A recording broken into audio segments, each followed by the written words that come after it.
September 2nd, 2025. I slept a little better, I guess, but still just woke up earlier than I wanted, got going. I basically got back to my kind of normal routine. I did my walk early afternoon, went another new route, this time kind of a newer area that I hadn't explored on the south side of Main Street. That was good. See a new section of the city there.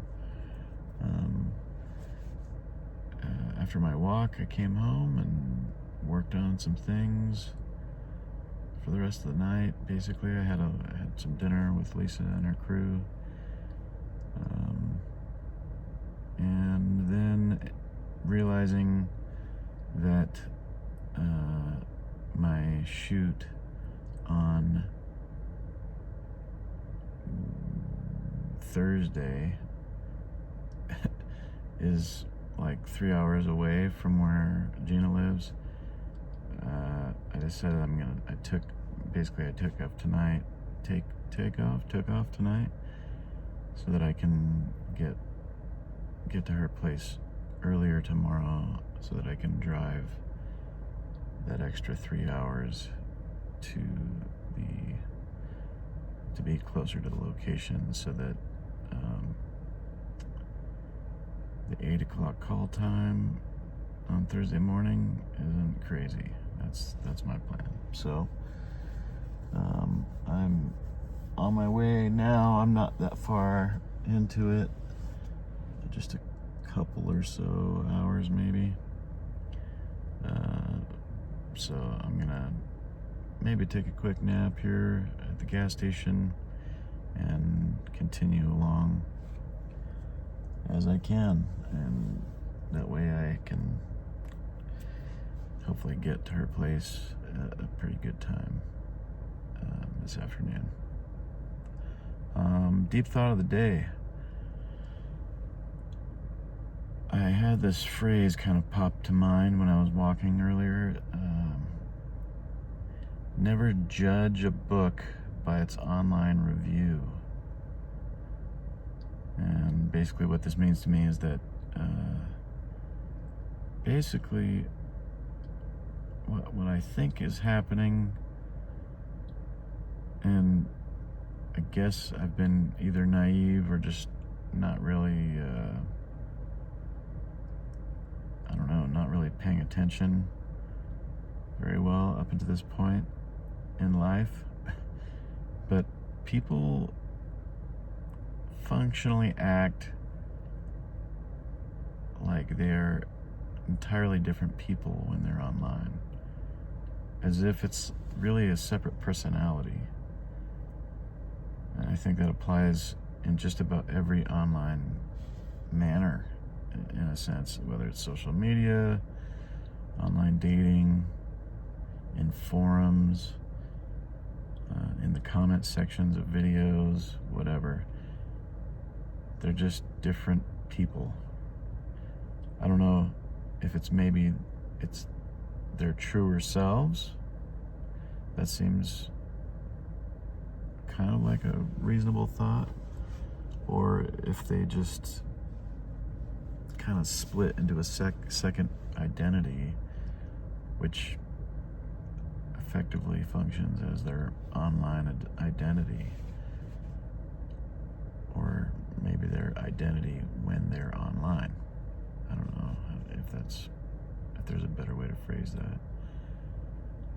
I've essentially subscribed to being as much myself as I can in every situation in life. So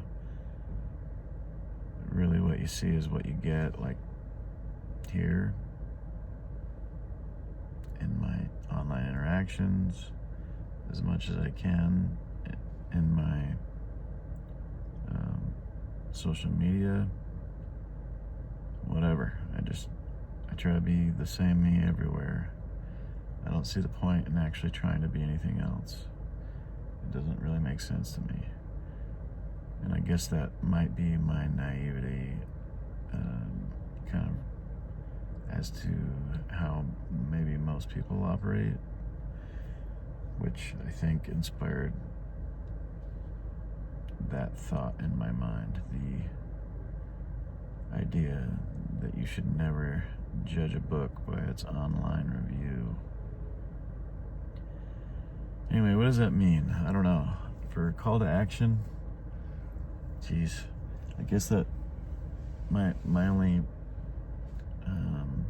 thing to encourage there is, I guess, consider who you are presenting online. Who are you? Consider what that is and what it means. Are you a better form of yourself? Are you a worse form of yourself? Do you behave in line with how you do in person? Do you treat people the same way, etc.? Just consider that and think about, I don't know, what you do or what you want to be or who you are in that setting, in that context.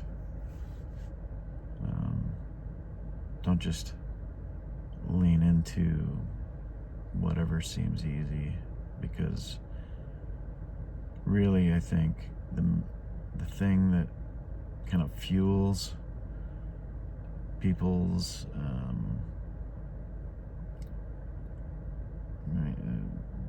diversion from their regular self online is the almost complete lack of accountability. And to me, that's such a massive crutch. Essentially kind of inhabiting a space devoid of accountability almost completely.